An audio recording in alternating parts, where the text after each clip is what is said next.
চলো এবার ধরো আমি ফাংশনাল ডিপেন্ডেন্সি থেকে একটুখানি তোমাদেরকে পড়াচ্ছি ডিবিএমএসে, ঠিক আছে? তো ফাংশনাল ডিপেন্ডেন্সি আমি একদম ডাইরেক্ট এক্সাম্পল দিয়ে শুরু করছি, সুবিধা হবে। আমি আশা করছি তোমরা সবাই মোটামুটি কীরকম কী হয় না হয় জানো। তো ধরো এখানে আমাদের প্রথমে বলে দিয়েছে একটা এরকম টেবিল মতো দিয়েছে ABC, যেখানে আমাদের টাপেলসগুলো কী কী আছে সেটা একবার দেখতে হবে, ঠিক আছে? সো দাঁড়াও, ABC দিয়ে তোমার প্রথমে হচ্ছে 10 B1 C1, ঠিক আছে? নেক্সট হচ্ছে 10 B2 C2, ঠিক আছে? 11 B4 C1, ঠিক আছে? 12 B3 C4, দেন 13 B1 C1, তারপরে 14 B3 C4, ঠিক আছে? তাহলে এবার আমাকে বলো যে কোন কোন ফাংশনাল ডিপেন্ডেন্সিগুলো হোল্ড হচ্ছে। তো প্রথম কোয়েশ্চেন যেটা আছে সেটা হচ্ছে A টেন্ডস টু বি, এটা কি হোল্ড হচ্ছে? সেকেন্ড আমাদের জিজ্ঞেস করেছে C টেন্ডস টু বি, এটা হোল্ড হচ্ছে। থার্ড হচ্ছে যে B টেন্ডস টু C, এটা কি হোল্ড হচ্ছে? আর ফোর্থে কি বলছে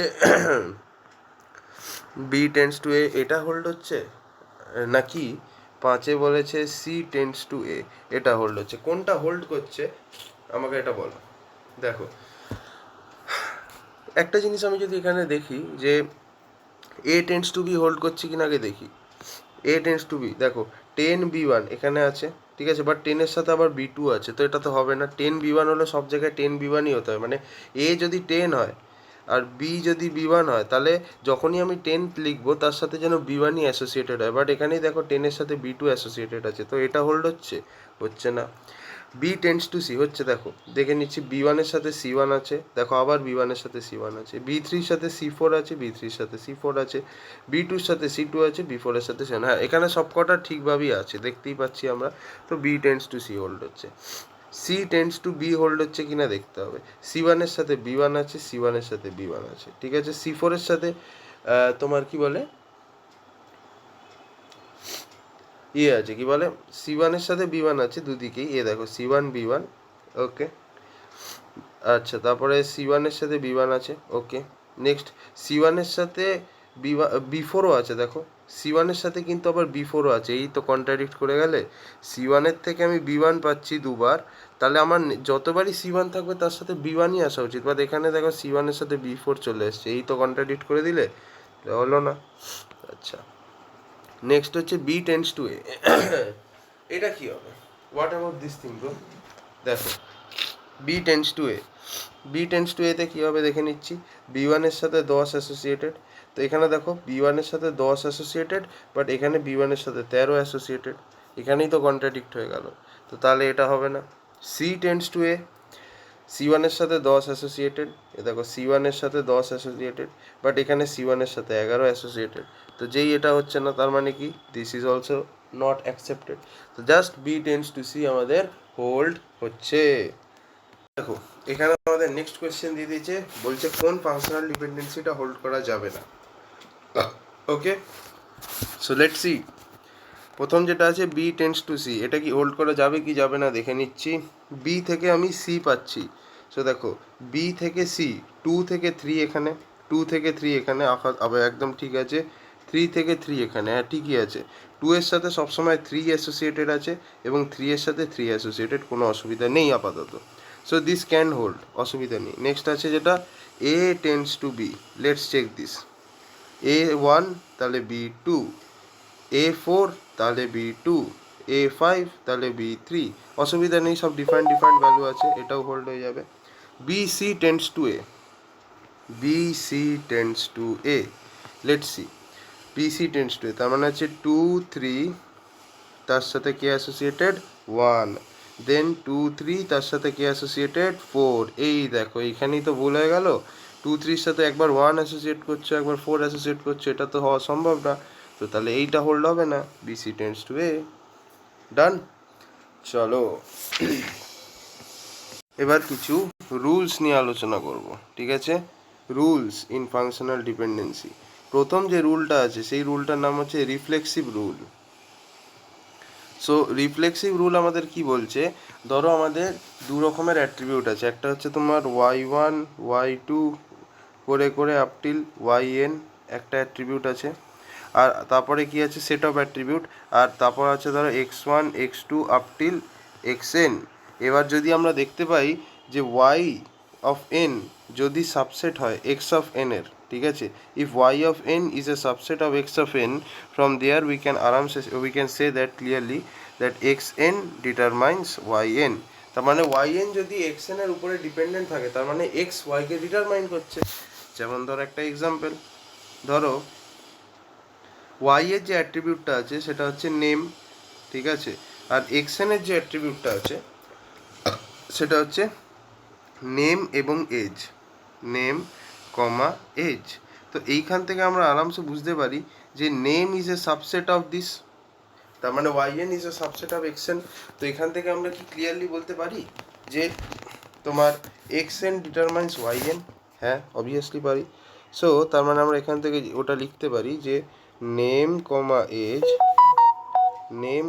age determines name. Is this clear? Name comma age determines name, right? আচ্ছা, নেক্সট যে রুলটা আমি পড়াবো সেই রুলটার নাম হচ্ছে অগমেন্টেশন রুল। নেক্সট যে রুলটা আছে সেই রুলটার নাম হচ্ছে অগমেন্টেশন রুল, ঠিক আছে? অগমেন্টেশন রুল কি বলছে, ধরো এক্স, ঠিক আছে, সেট অফ অ্যাট্রিবিউট আছে যেটা হচ্ছে তোমার x1 x2 x3 করে আপ টিল xn, ঠিক আছে, বা ধরো আমি এটাকে একদম সহজ ভাষায় বলছি, যদি তোমার x টেন্ডস টু y হয়, ঠিক আছে, ফর এনি ইনস্ট্যান্স, তাহলে আমরা বলতেই পারি y is a subset of x। এটা তো আগের রুলেই দেখলাম, রিফ্লেক্সিভিটি। আর এটা যদি হয় স্যাটিসফাই হয়, তাহলে আমরা বলতে পারি এক্স এর সাথে তুমি কোনো একটা যদি কমন কোনো একটা অ্যাট্রিবিউট জেড অ্যাড করো, then that also will determine Y Z, মানে ওই ওয়াই এর সাথেও তুমি যদি জেড অ্যাট্রিবিউটটাকে অ্যাড করো, তো তাহলে এই রুলটা স্যাটিসফাই হচ্ছে। তার মানে যদি এক্স টেন্ডস টু ওয়াই হয়, then X Z tends to Y Z is also satisfied, ঠিক আছে? নেক্সট হচ্ছে ট্রানজিটিভ রুল, ঠিক আছে? যেমন, আচ্ছা, এটার একটা এক্সাম্পল দিয়ে দিই তাহলে একটু সুবিধা হবে। যেমন ধরো নেম কমা সেক্স, এটার থেকে আমরা দেখতে পাচ্ছি যে ডিটারমাইন্স নেম কমা এজ। আমরা আগের এক্সাম্পলটাই দেখছি, নেম কমা এজ ডিটারমাইন্স যদি নেম হয়, তাহলে এর সাথে আমি যদি একটা নতুন অ্যাট্রিবিউট অ্যাড করে দিই, ঠিক আছে, ধরো সেক্স যদি আমি ইয়ে করে দিই, তাহলে কি হবে, ধরো name age tends to name ছিল, এবার এই জেড যে অ্যাট্রিবিউটটা অ্যাড করলাম সেটা হচ্ছে সেক্স, তো তাহলে আমি যদি দুদিকে সেক্স অ্যাড করি তাও কিন্তু এই ডিপেন্ডেন্সিটা প্রিজার্ভ হচ্ছে। তার মানে name age sex also implies name বা determines name comma sex. Is it clear? আশা করি এটা ক্লিয়ার হয়েছে। হলো, এটা হচ্ছে অগমেন্টেশন রুল। আচ্ছা, এবার নেক্সট যেটা আছে সেটা হচ্ছে ট্রানজিটিভ রুল। ট্রানজিটিভ রুল কি বলছে দেখো, ট্রানজিটিভ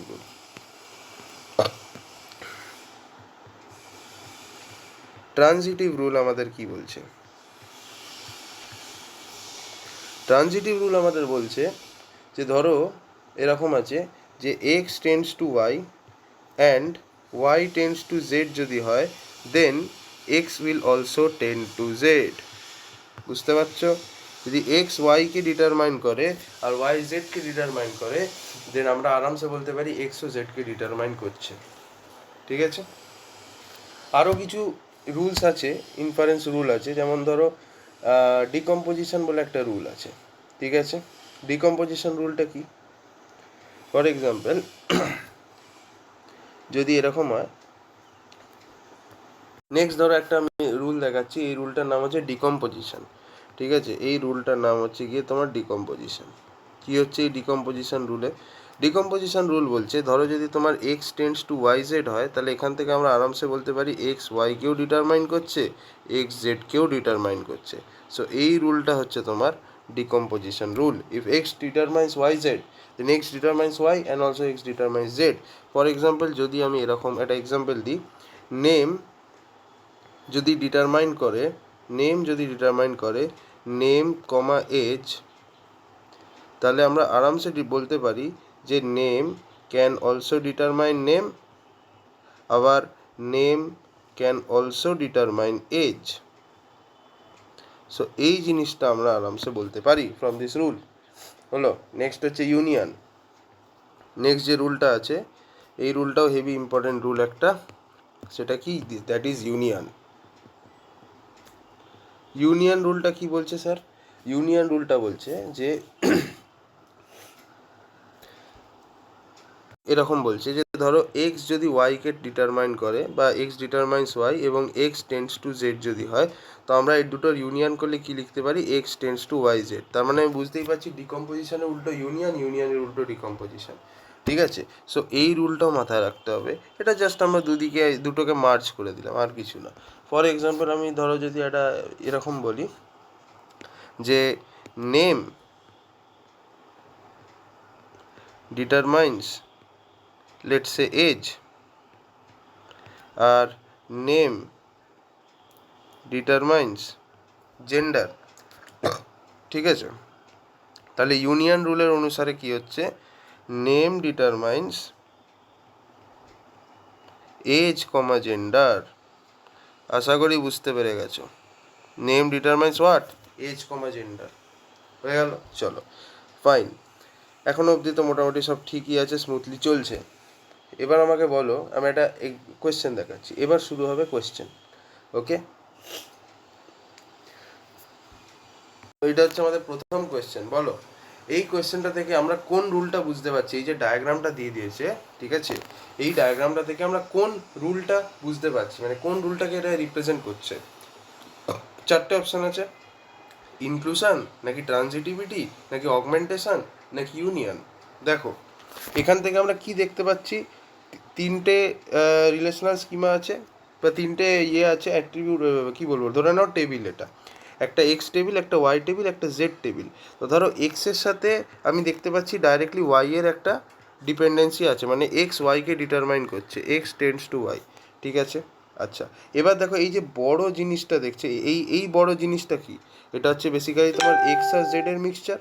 এক্স আর জেডকে আমি বড় জিনিসটা দিয়ে দিয়েছি, ব্যাস, ঠিক আছে, এক্স জেড।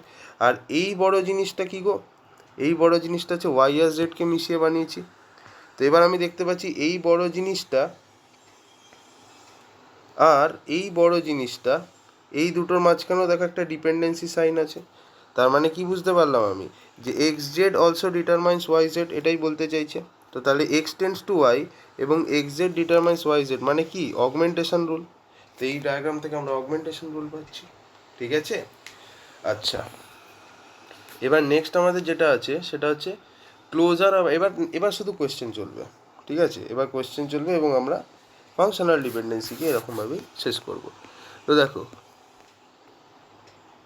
এইখানে আমাদেরকে কি দিয়ে দিয়েছে, একটা রিলেশনাল স্কিমা দিয়ে দিয়েছে যার মধ্যে আছে এ বি সি ডি ই, পাঁচটা অ্যাট্রিবিউট, আর এগুলো আমাদের ফাংশনাল ডিপেন্ডেন্সি দিয়ে দিয়েছে।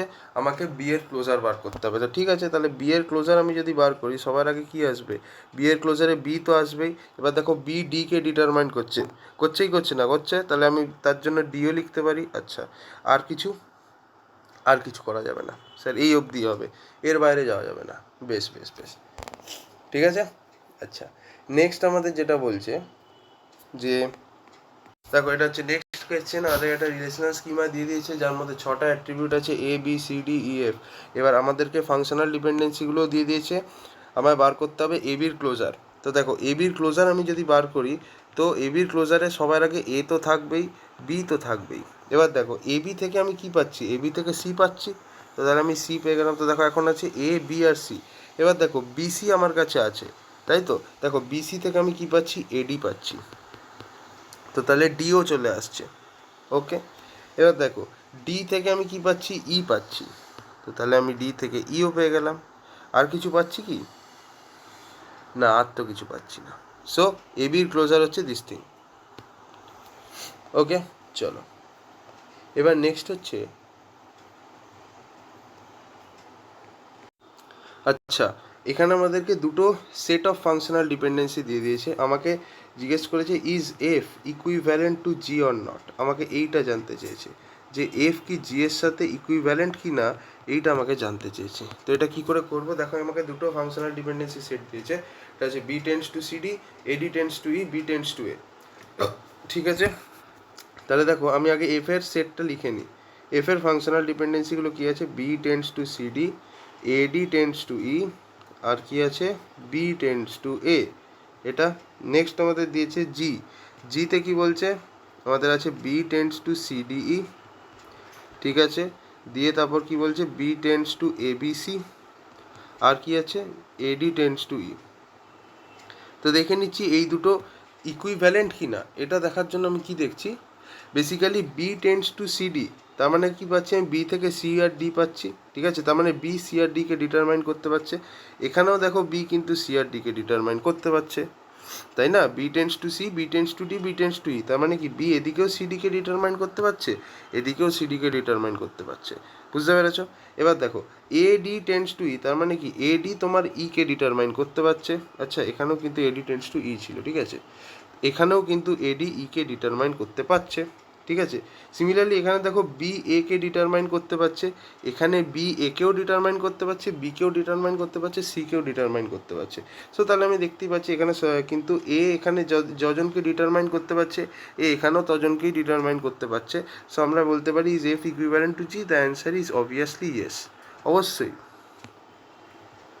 দেখো নেক্সট প্রশ্ন তোমাদের স্ক্রিনে কি বলছে, একটা ফাংশনাল ডিপেন্ডেন্সি দিয়ে দিয়েছে A B tends to C, C tends to B, আর এ টেন্স টু বি। তো আমাকে বার করতে হবে ইররিডিউসেবল সেটটা, মানে এখান থেকে আমাকে যেগুলো রিডান্ডেন্ট জিনিস সেগুলোকে রিমুভ করে দিতে হবে। ঠিক আছে, তো দেখো এই যে ফাংশনাল ডিপেন্ডেন্সিটা আছে এটা কিন্তু এর রিডিউসড ফর্মে নেই, এখানে দেখো ক্লাব করা আছে। তো আগে আমাকে এটাকে কি করতে হবে, সবকটাকে ছাড়িয়ে ছাড়িয়ে লিখতে হবে। তার মানে এটা কি হচ্ছে এ টেন্স টু সি একটা, বি টেন্স টু সি একটা, সি টেন্স টু বি একটা, আর এ টেন্স টু বি একটা। ঠিক আছে, এবার দেখো, ঠিক আছে, দেখো আমি ফর এক্সাম্পল যদি বি টেন্স টু সি সরিয়ে দিই তাহলে কি আমি সি পাবো না? লেটস, আচ্ছা আমি ধরো এ টেন্স টু সি সরিয়ে দিলাম, তাহলে কি আমি সি পাবো না? এ এর ক্লোজার থেকে দেখো এ এর ক্লোজার নিলে, না এক সেকেন্ড আমি বলছি, দাঁড়াও দাঁড়াও, ওয়েট ওয়েট ওয়েট ওয়েট, এরকমভাবে করলে হবে না জিনিসটা। এ বি টেন্স টু সি, দেখো এ থেকে আমি বি পাচ্ছি, ঠিক আছে, এ থেকে আমি বি যেহেতু পেয়ে যাচ্ছি অলরেডি, তো তাহলে আমার এখানে আলাদা করে বি লেখার কি দরকার? ঠিক আছে, এ থেকে যেহেতু আমি অলরেডি বি ডাইরেক্টলি ডিটারমাইন করতে পারছি, তো তাহলে আমি এখানে এক্সট্রা কেন বি লিখে আমি আমার টাইম ওয়েস্ট করতে যাবো? তো এটাকে আমি আরামসে সরিয়ে দিতে পারবো। ঠিক আছে, তো তাহলে আর সি থেকে আমি ডাইরেক্টলি বি ডিটারমাইন করতে পারছি, ঠিক আছে, আর এ থেকে আমি সি ডিটারমাইন করতে চাইছি। তো দেখো আমি এ এর ক্লোজার নিলে কি সব পাচ্ছি? এ এর ক্লোজার নিলে দেখো এ পাচ্ছি, সি পাচ্ছি, বি পাচ্ছি, বুঝতেই পারছো, এ যেহেতু আছে এ লিখলাম, এ থেকে সি পাচ্ছি তাই সি লিখলাম, আবার দেখো সি থেকেও বি পাচ্ছি, সি আছে তাই সি টু বিও আমি ইউজ করতে পারি, হয়ে গেল। বি এর ক্লোজার নিলে কি হবে, বি ছেড়ে দাও, বি যেহেতু লেফট সাইডে নেই, বি এর ক্লোজার নিয়ে লাভও নেই। ঠিক আছে, তো এই বিটাকে আমি যদি সরিয়ে দিই তাহলেই কিন্তু হয়ে যাচ্ছে, হলো। আচ্ছা, এইবার একটা জিনিস ভালো করে দেখো, সেটা হচ্ছে যে আমি কিন্তু এটাকেও সরিয়ে দিতে পারি, এ টেন্স টু বি এটাকেও কিন্তু আমি সরিয়ে দিতে পারি, এই রুলটাকেও আমি সরিয়ে দিতে পারি। কেন? বিকজ দেখো এ টেন্স টু বি যদি আমি সরিয়ে দিই তাহলেও যদি আমি এ এর ক্লোজার নিই তাহলে কি বি আসবে না? এ পেলাম, এ টেন্স টু যেহেতু সি আছে তাই সিও লিখলাম, আবার সি টেন্স টু যেহেতু বি আছে তাই বিও লিখলাম, তো দেখো আমি কিন্তু তাও পেয়ে যাচ্ছি। So A tends to B সরিয়ে দিলেও কোনো ক্ষতি নেই। তো তাহলে আমাদেরকে ইররিডিউসেবল স্টেটটা কি হচ্ছে? তাহলে ইররিডিউসেবল স্টেট হচ্ছে just A tends to C আর সি টেন্স টু বি। এটা হচ্ছে রিডিউসের, মানে এটাকে আর রিডিউস করা যাবে না, এটাকে আর ভাই রিডিউস করা যাবে না। বুঝতে পেরেছো? চলো নেক্সট কোয়েশ্চেন। দেখো এটাকে আমরা কি করব, ট্রায়াল অ্যান্ড এরর মেথড। ধরো প্রথমে আমি বিসিডি টেন্স টু এ এটাকে রিমুভ করে দিলাম, ধরো এটা নেই, তাহলে কি আমি বিসিডির ক্লোজার নিলে এ পাবো না? লেটস সি, বিসিডির যদি ক্লোজার নিই তাহলে কি হবে, বি থাকবে, সি থাকবে, ডি থাকবে। এবার দেখো সি থেকে যেহেতু ডি পাচ্ছি ছেড়ে দাও, বি থেকে আর কিছু এক্সট্রা এখানে বিসি থেকে আমি কি পাচ্ছি দেখো বিসি টু ই আছে, তো তাহলে আমি বিসি যেহেতু আছে আমি ই লিখে দিলাম। আচ্ছা, আর কিছু এনিথিং এলস?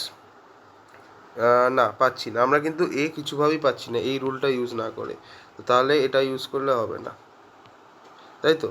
তাহলে এটাকে কিন্তু আমাকে রাখতেই হবে। নেক্সট হচ্ছে বিসি, বিসির ক্লোজার নিলে এই ধরো বিসি টেন্স টু ই, এটা যদি আমি না ইউজ করি তাহলে কি আমি বিসির ক্লোজার নিলে ই পাবো না? লেট সি, বি আসছে সি আসছে, ঠিক আছে, সি থেকে আমি ডি পাচ্ছি, রাইট, ডি পাচ্ছি, বিসি ডি থেকে আমি এ পাচ্ছি, রাইট। আচ্ছা, আর ই না, ই তো এই বিসি টেন্স টু ই ছাড়া আমি পাবোই না কিছুভাবে, সো আমার এটা ইউজ করলে এটাও আমাকে ইউজ করতে হবে, এটাকেও রাখলে হবে না, মানে না রাখলে হবে না, ঠিক আছে। সিমিলারলি আমি যদি বলি এ টেন্স টু এফ, ঠিক আছে,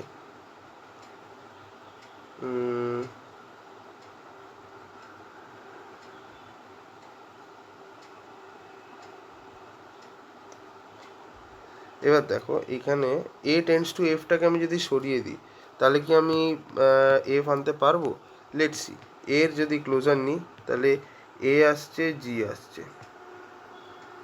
ঠিক আছে, এ আসছে আর জি আসছে, আর তো কিছু আমি পাচ্ছি না, তো তাহলে এ টেন্স টু এফ সরালে হবে না কিন্তু। বাট একটা জিনিস তুমি ভালো করে দেখো, এখানে কিন্তু অলরেডি সি তোমার ডিকে ডিটারমাইন করছে, বাট এখানে আমি তাও এক্সপ্লিসিটলি ডি লিখেছি, কেন? ওটা না লিখলে তো কোনো অসুবিধা নেই, তো তাহলে আমি কিন্তু ডিটাকে আরামসে সরিয়ে দিতে পারি, কোনো দরকার নেই কিন্তু এটার, এই অ্যাট্রিবিউটের কোনো দরকার নেই, বিকজ অলরেডি সি তো ডিকে ডিটারমাইন করছেই, তো সি এর পাশে আবার ডি দেখার কি দরকার আছে?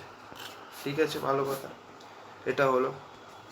তো তাহলে আমরা কি করতে পারি, তাহলে আমাদের এখান থেকে আসছে কি, BC tends to A, BC tends to E, A tends to F, F tends to G, C tends to D, and A tends to G, ঠিক আছে, এই জিনিসটা পাচ্ছি।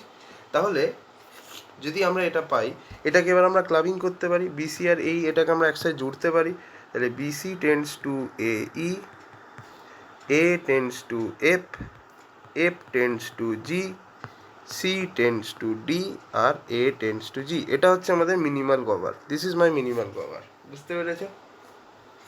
ওকে,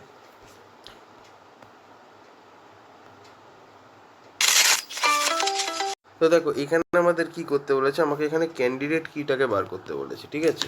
তো এই টাইপের কোয়েশ্চেনগুলোকে আমরা কি করে সলভ করবো, এখানে আমাকে ক্যান্ডিডেট কি বার করতে দিয়েছে, তো আমাকে ক্লোজার নিয়ে নিয়ে দেখতে হবে প্রত্যেকটা জিনিসের, যে যা ফাংশনাল ডিপেন্ডেন্সি দেওয়া আছে সব কটার ক্লোজার নিয়ে নিয়ে করতে হবে, তারপর দেখতে পাবো যে কোনটা ক্যান্ডিডেট কি হচ্ছে, তাই তো।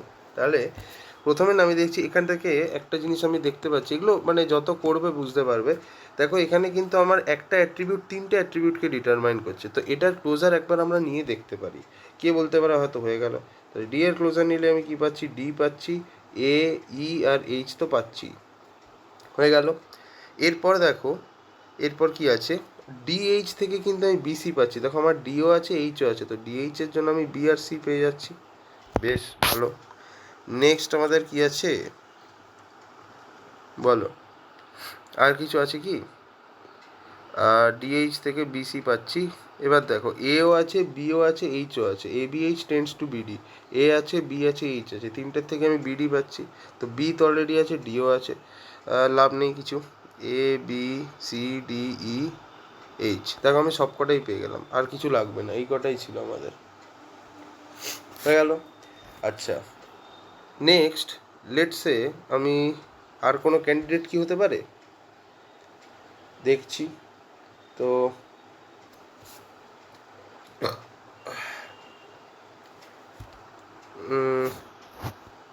একটা জিনিস ভালো করে দেখো, এখানে তোমার এমন কোনো জিনিস আছে যেটা তোমার রাইট হ্যান্ড সাইডে নেই না, তো তাহলে আমাদের ক্যান্ডিডেট কি ডি হচ্ছে, আর তো কিছু পাচ্ছি না আমি সেরকম অ্যাজ সাচ, ঠিক আছে, so this is my candidate কি, হয়ে গেল গল্প।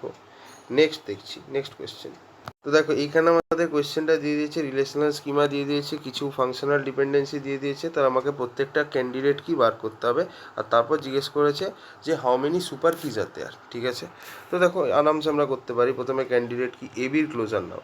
এ বির ক্লোজার নিলে আমি কি পাচ্ছি, এ পাচ্ছি, বি পাচ্ছি, এ বি যেহেতু সি কে ডিটারমাইন করছে আমি সি পাচ্ছি, সি যেহেতু ডি কে ডিটারমাইন করছে আমি ডি পাচ্ছি। সো এ বি একটা ক্যান্ডিডেট কি আমি বুঝে গেলাম। নেক্সট হচ্ছে সি, সি থেকে দেখছি, আচ্ছা আমি সিডি যদি নিয়ে নিই, সিডি যদি নিয়ে নিই তাহলে কি হচ্ছে না, এ বি হয়ে গেল। আমি যদি ডি আর বি নিই, আমি যদি ডি আর বি নিই, অল দ্য ক্যান্ডিডেট কিস, ধরো আমি দেখছি যে এখানে দেখো ফর এক্সাম্পল এ বি একটা হলো, সিবি যদি আমি নিই, সিবি আমি যদি সিবি নিই তাহলে কি আসছে, সি পাচ্ছি, বি পাচ্ছি, এবার দেখো সি থেকে আমি ডি পাচ্ছি, ডি থেকে আমি এ পাচ্ছি, তাহলে এটা একটা হয়ে গেল। আমি যদি ডিবি নিই, ডিবির ক্লোজার নিলে কী হবে, দেখো ডি আছে, বি আছে, ডি এ কে ডিটারমাইন করছে, আর আর কিছু এনিথিং এলস। এবি থেকে দেখো এবি আছে, এবি থেকে আমি সি পাচ্ছি, সো তাহলে আমি এখানে সিও লিখতে পারি, সো ডিবিএসি হয়ে গেল। চলো তাহলে এই তিনটে হচ্ছে আমাদের ক্যান্ডিডেট কি। তো তাহলে এবার সুপার কি কটা হয়, সুপার কি বার করার ফর্মুলা হচ্ছে 2 ক্যান্ডিডেট কি -1 -1। তো তাহলে দেখো 2 কটা ক্যান্ডিডেট কি আছে, তিনটে, তো 2 3 -1, তার মানে 8 -1 উইচ ইজ ইকুয়াল টু 7। তো আমাদের 7খানা সুপার কি হবে। সেই 7খানা সুপার কি কি, প্রথমে হচ্ছে তোমার আমি বলে দিচ্ছি, প্রশ্ন হচ্ছে যে কি কি সুপার কি হবে। প্রথমত তো সুপার কি যে সেটটা হবে তার মধ্যে আমরা সবাই জানি ক্যান্ডিডেট কি হচ্ছে একটা সুপার কি তো বটেই, তাহলে এ বি ডিবি সিবি এই তিনটে তো সুপার কির মধ্যেই থাকবে। এবার নেক্সট কি হবে, এদের কম্বিনেশনগুলো থাকবে, তো তাহলে এ বি ডিবি একটা সুপার কি হতে পারে, আচ্ছা তারপর এ বি সিবি একটা সুপার কি হতে পারে, ঠিক আছে, তারপর কি হতে পারে ডিবি এ বি একটা সুপার কি হতে পারে, ঠিক আছে, দাঁড়া এক মিনিট, ডিবি এবি তো এবি ডিবি একই হবে, ডিবি সিবি একটা সুপার কি হতে পারে এইটা, আর কি হতে পারে তিনটেই কম্বাইন হয়ে যেতে পারে, তাহলে A B D B C B, so this are the super keys. কটা হচ্ছে 1 2 3 4 5 6 and then 7, ঠিকই আছে, তো 7খানা সুপার কি হচ্ছে। Thank you. সো এখানেও আমাকে দেখো এই কোয়েশ্চেনেও সেই মিনিমাল সেট বার করতে দিয়েছে। তো একটা জিনিস এখান থেকে আমি দেখেই বুঝতে পেরে যাচ্ছি, দেখো অলরেডি কিন্তু সি ডিকে ডিটারমাইন করছে, রাইট, কিন্তু সি এর পাশে ডি লেখা হয়েছে, তার মানে আমি ডিটাকে সরিয়ে দিতে পারি। আচ্ছা ভালো কথা। নেক্সট আর কিছু, আর তো সেরকমভাবে দেখতে গেলে সবই লাগছে, তোমরা যদি করে দেখো তাহলেই বুঝতে পারবে যে সবই লাগবে, ঠিক আছে, কোনোটাকেই তুমি বাদ দিতে পারবে না। আমাদের সেট কি হচ্ছে, বিসি টেন্স টু এ এইটা একটা হচ্ছে, বিসি টেন্স টু ই হচ্ছে, তারপর এ টেন্স টু এফ হচ্ছে, ঠিক আছে, এফ টেন্স টু জি হচ্ছে,